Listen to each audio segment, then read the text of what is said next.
नमस्कार, हम रिंकू तिवारी दुबई से। स्वागत बा आप सबके हमारे चैनल पे। आज आप सबके बहुत ही सुंदर एगो जब दुल्हा आंगन में आवेनी वो टाइम पे गीत गावल जाला। अच्छा लगे तो लाइक और कमेंट जरूर करे ब्लॉगिन, और अच्छा लगे तो आप सब भी अपना घरे जरूर गाए ब्लॉगिन, और ना भी गावे आवत होगे तो ये गीत भी बजा सके नहीं। और यही तरह से अपन प्यार और आशीर्वाद बनौले रखे लोगिन और साथ देते रहे लोगिन। और अगर चैनल के सब्सक्राइब नहीं किए तो कृपया आप सब चैनल के सब्सक्राइब करें कि जब भी हम गाना अपलोड करें तो सबसे पहले नोटिफिकेशन आप सबके मिले।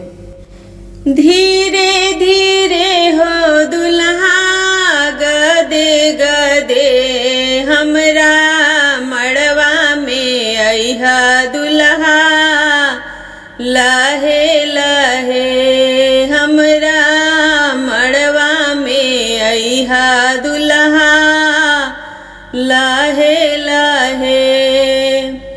धीरे धीरे हो दुल्हा गदे गदे हमरा मड़वा में अइहा दुल्हा, लहे लहे हमरा मड़वा में अइहा दुल्हा, लहे लहे। मड़वा के आरी आरी बैठे नर नारी, सजन लोग छे कलेबा सगरी दुआरी। मड़वा के आरी आरी बैठे नर नारी, सजन लोग छे कलेबा सगरी दुआरी।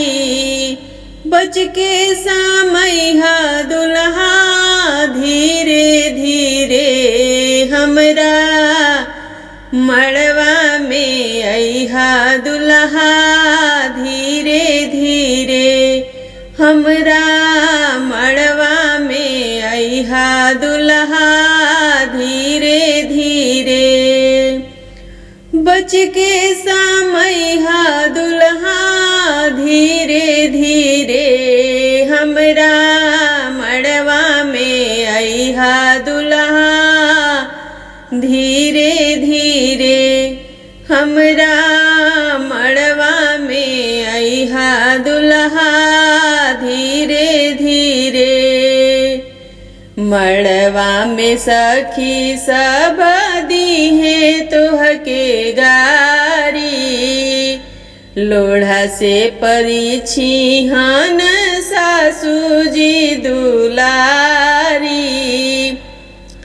मड़वा में सखी सब दीहे तोहके गारी, लोढ़ा से परिछी हन सासू जी दुलारी। सासू के गोड़ लगिहा धीरे धीरे हमरा मड़वा में अइहा दुल्हा, धीरे धीरे हमरा मड़वा में अइहा दुल्हा, धीरे धीरे हमरा मड़वा में अइहा दुल्हा, धीरे धीरे।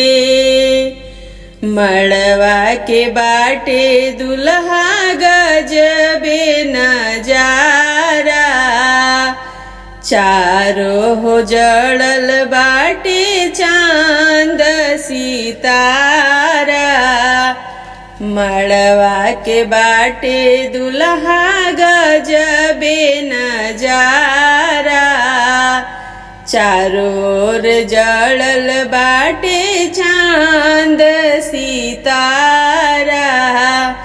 सेनुरा लगइहा दुल्हा धीरे धीरे हमरा मड़वा में अइहा दुल्हा, धीरे धीरे हमरा मड़वा में अइहा दुल्हा, धीरे धीरे।